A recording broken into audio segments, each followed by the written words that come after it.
How to enable developer mode on iPhone. Hey everyone, welcome back.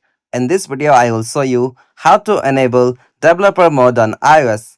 So let's get started.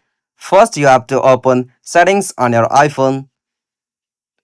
Alright, after you open up settings, you'll get this type of interface. From here, you'll have to scroll down and go the options like privacy and security.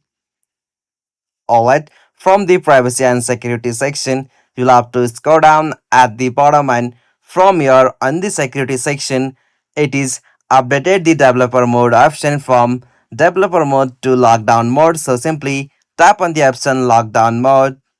Alright, so from the section to enable or turn on the developer mode on iPhone, you'll have to turn on the lockdown mode. After you tap on the option turn on lockdown mode, you'll be able to access developer mode on iPhone. So this is the easiest and simplest method.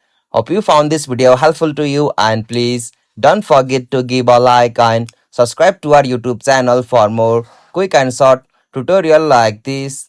Thank you for watching this. Have a nice day.